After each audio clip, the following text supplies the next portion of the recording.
She demanded a wife's salary of $5,000 per month. Managing the household is a full-time job. We have no kids and a maid. I replied, "You're fired." Then I served her divorce papers citing poor performance and evicted her. She applied for unemployment but was denied. My wife suggested we have a financial discussion. Red flag number 1, she only calls them discussions when she wants money. We sat down at the kitchen table. She had a notebook, bullet points, a presentation. This was going to be bad.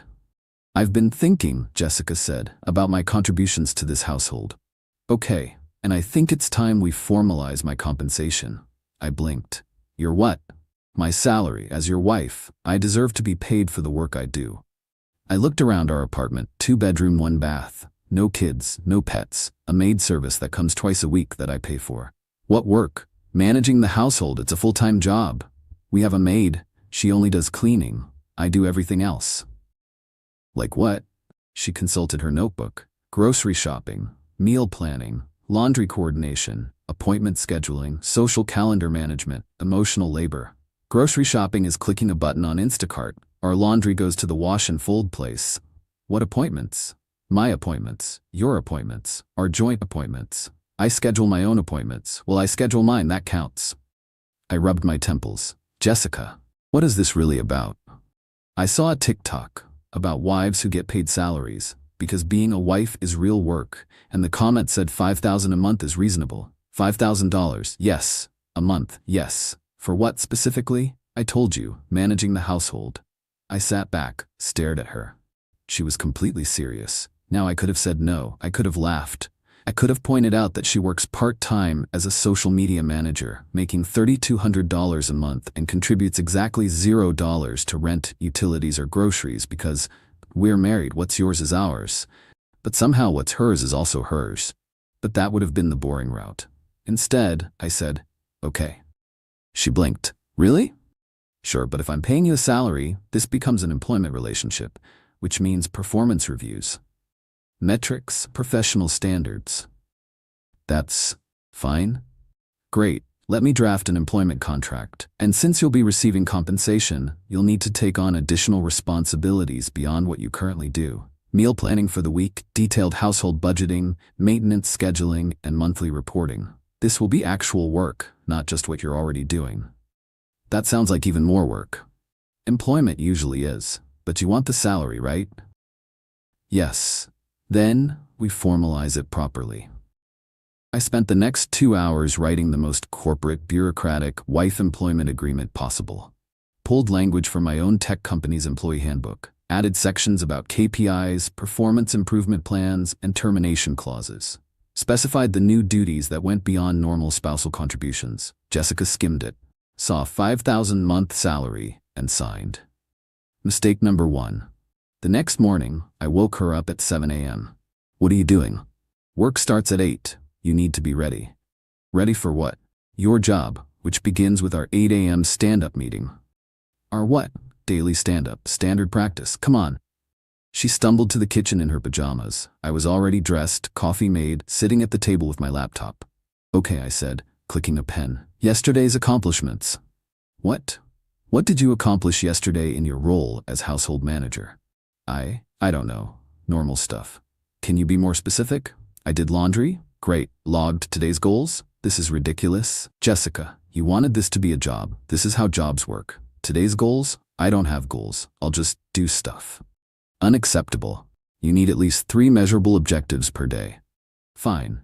Grocery shopping, meal prep, and I'll organize the closet." "Excellent. End of day, we'll review completion status." She stared at me. "You're serious. You wanted a salary. Salary means accountability." That evening I did a check-in. "Grocery shopping status?" "Done." I ordered from Instacart. "Completion time?" "Like 10 minutes." "So task efficiency is high, but time logged is minimal." "Noted." "Meal prep?" "I made sandwiches for lunch." "Sandwiches. Preparation time? 5 minutes." "Noted." "Closet organization?" I didn't get to it. I typed on my laptop. "Failed to complete 33% of stated objectives. That's below performance standards." "Are you writing me up?" "It's a verbal warning. Next time it's documented." "This is insane." "You signed the contract." Week 2, I implemented additional policies. Time tracking. She had to log every task with start and end times. Submitted via shared Google Sheet. Why do I need to log that I took a shower? Personal grooming during work hours is acceptable but should be logged to distinguish from work tasks. I'm your wife, not your employee. You're both. You wanted the salary, you get the structure.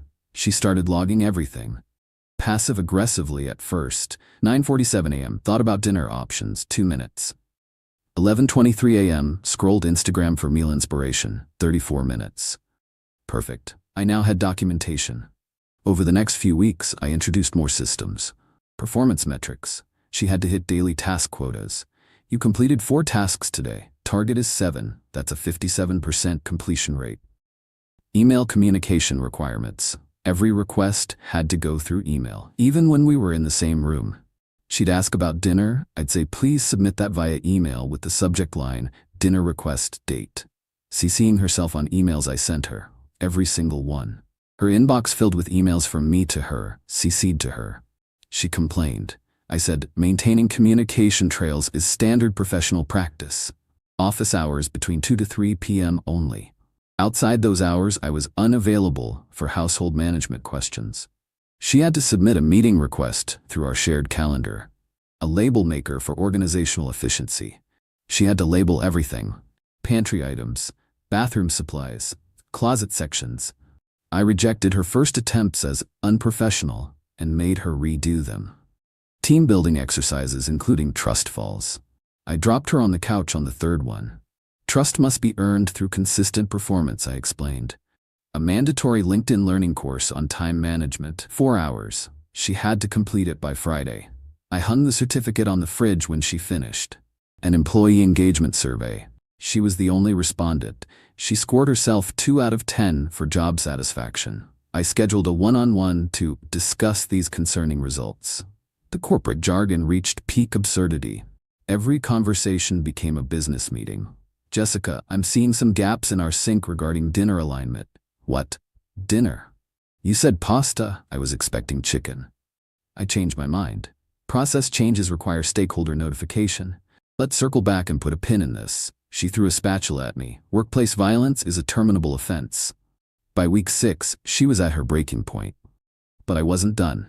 I created a Slack workspace, just for us. She refused to join, so I kept adding her and she'd get email notifications.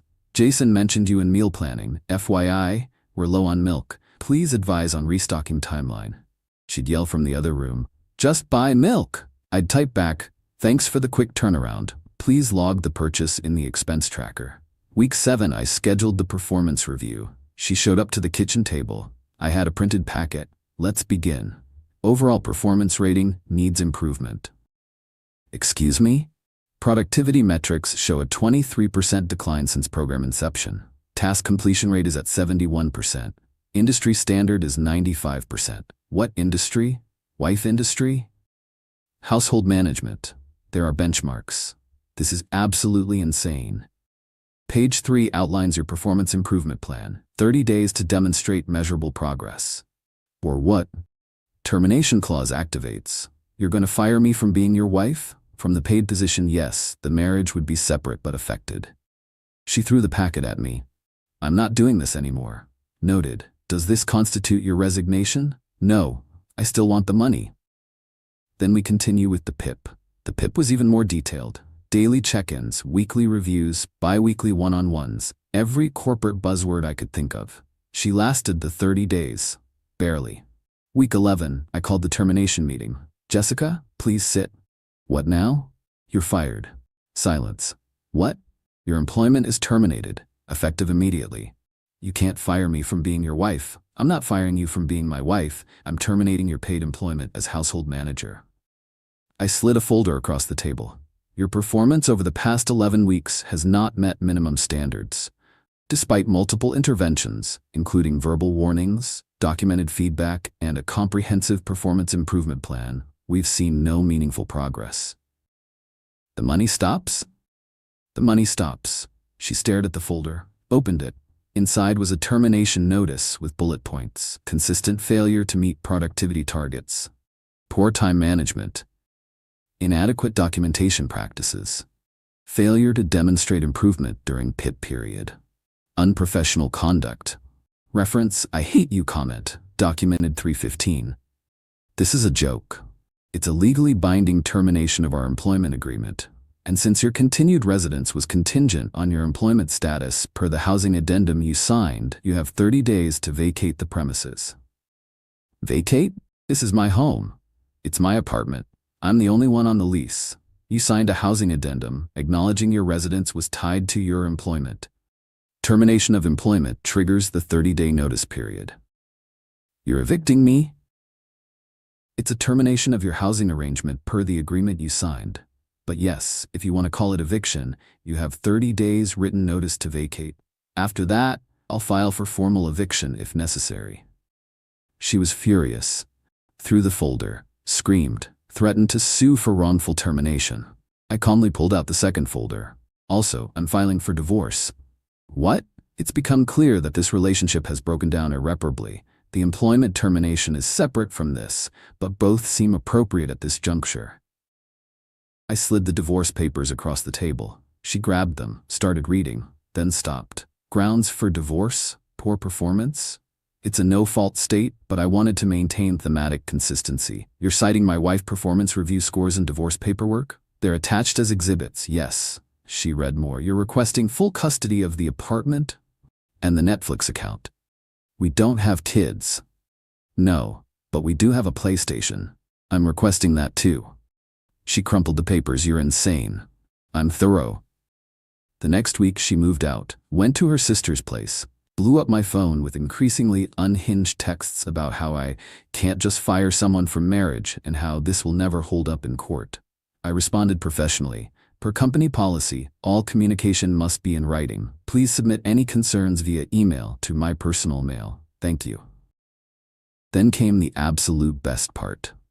2 weeks after she moved out, I got a call from the state unemployment office.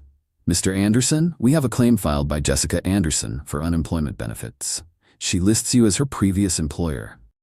I almost choked laughing. Yes, that's correct. Can you confirm her employment dates? Started January 15th, terminated April 1st, 11 weeks total. Reason for termination? Poor performance. Failed to meet productivity standards despite multiple interventions. Was she laid off or fired? Fired. For cause. Can you provide documentation? Absolutely. I have her employment contract, performance reviews, PIP documentation, and termination letter. I can fax them over. That would be helpful. Thank you. I faxed everything. The whole ridiculous paper trail. Every spreadsheet, every email, every passive-aggressive label she made. The trust fall incident report. The Slack messages. Everything. The unemployment office called me back the next day. Mr. Anderson, I have to ask, is this real? Every page.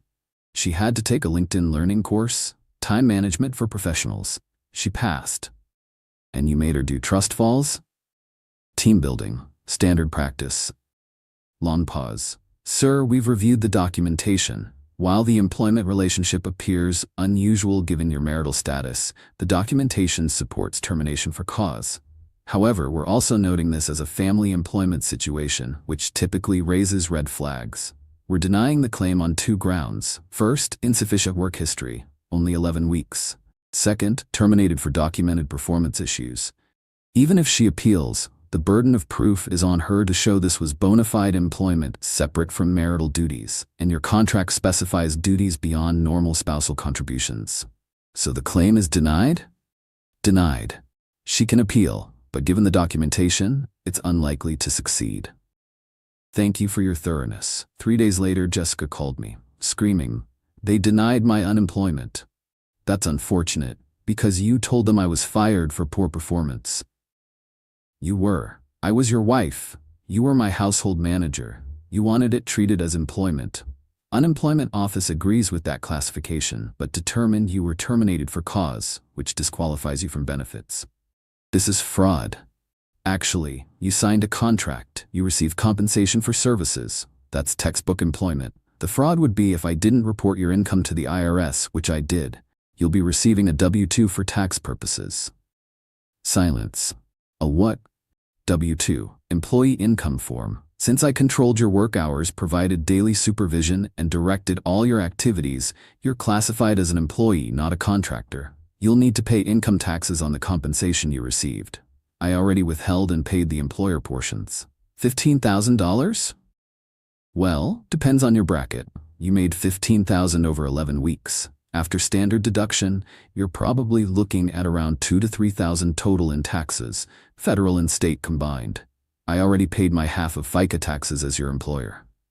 I don't have $3,000.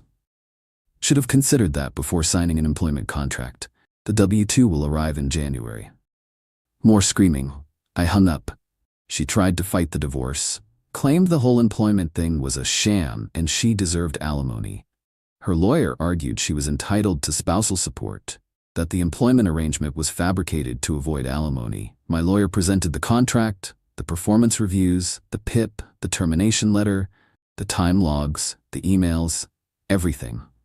Judge looked at everything, took his time, read through multiple pages. Mrs. Anderson, you're claiming this employment arrangement was illegitimate? Yes, he tricked me.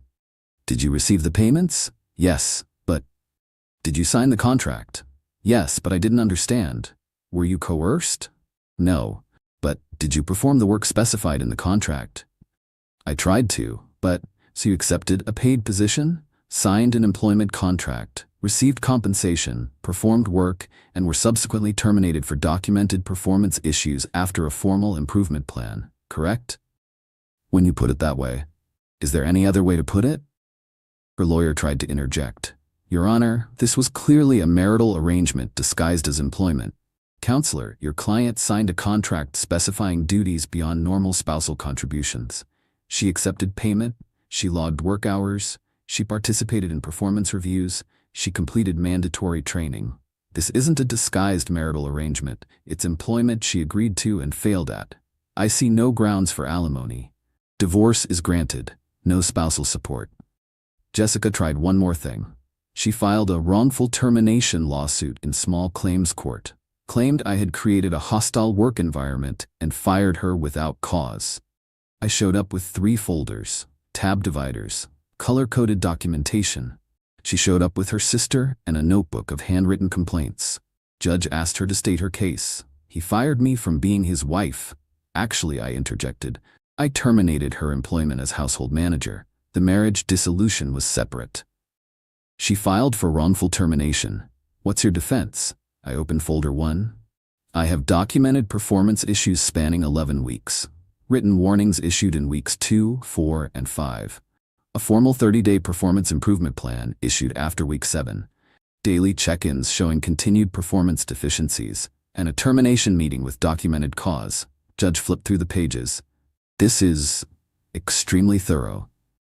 I work in HR, Your Honor. I believe in proper documentation. Judge looked at Jessica. Mrs. Anderson, do you have any evidence that this termination was wrongful?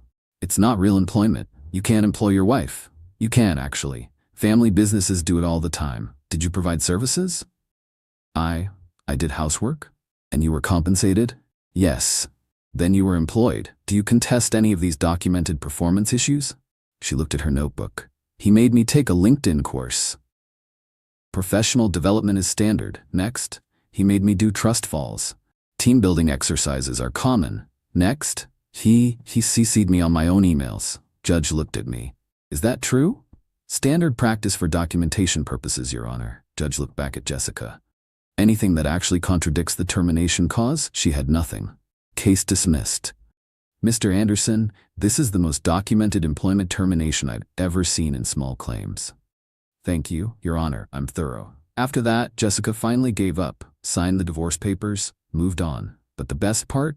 The absolute cherry on top? 6 months later, I ran into her at a coffee shop. She was with some guy, new boyfriend, presumably. She saw me, looked like she wanted to run. I walked over, smiled. Jessica, good to see you. Don't talk to me. I just wanted to say, I think we both learned something from our experience. Go away. And I hope you're doing well. Really? She glared at me, stood up, started to leave. I called after her. Oh, and Jessica, if this one offers you a salary, read the contract first. She flipped me off. The coffee shop laughed. Her new boyfriend looked confused. Worth it. A year later, I'm still single. Still in the same apartment. Still paying the same maid service. Friends ask if I regret the whole thing. If maybe I went too far. Absolutely not. Jessica wanted to treat marriage like a job where she gets paid for existing. So I treated it like a job, with all the bureaucratic nonsense that entails. She thought she was gaming the system. Turns out she just enrolled herself in the worst corporate job of her life. My favorite part? She tells people I'm crazy, that I forced her into some weird employment thing. But she signed the contract, she cashed the checks, she wanted the money, and when it came with actual expectations and accountability, she couldn't hack it. So yeah, I fired my wife. Best termination I ever executed. Would I do it again? Probably not. It was exhausting. All that documentation, the emails, the spreadsheets, but watching her try to claim unemployment, watching her face when the judge dismissed her lawsuit, absolutely priceless. Some lessons are expensive. This one cost her $2,000 to $3,000 in income taxes and 0 unemployment benefits. Meanwhile, I saved $60,000 a year I would have wasted on someone who wanted to be paid to do literally nothing. The maid service still comes twice a week. The apartment is cleaner than ever, and I don't have to fill out a single performance review. Life is good. And if anyone asks, yes, I'm still doing wife performance reviews. Just kidding. I learned my lesson. Sort of. Actually, my girlfriend and I just moved in together last month. On the first day she joked, "So, what's my salary going to be?" I pulled out a folder. She went pale. "Kidding, I'm kidding." She didn't laugh. "But seriously," I said, "we need to discuss household responsibilities. Please tell me you don't have a spreadsheet." I opened my laptop, turned it around. She saw the blank Google sheet titled Household Task Distribution Matrix. "Oh my God. I'm joking. I'm joking." She threw a pillow at me, but here's the thing, she actually thought I was serious, because she'd heard the story. Everyone's heard the story. I'm the guy who fired his wife. And you know what? I'm fine with that. Because every time someone brings it up at a party, I get to watch their faces when I explain the unemployment claim. The laughter is always worth it. Jessica wanted $5,000 a month for being a wife. I said sure, but made her actually work for it. She couldn't. So I fired her. Simple as that. And somewhere out there, she's telling her version of this story to her new boyfriend. Probably leaving out the part where she signed the contract. Definitely leaving out the part where she tried to claim unemployment. But that's fine. I have the receipts. All of them. Literally. I kept everything. Because you never know when someone might ask, "Can you really fire your wife?" And I can pull out my phone and show them the termination letter, with poor performance listed as the reason. Every single time.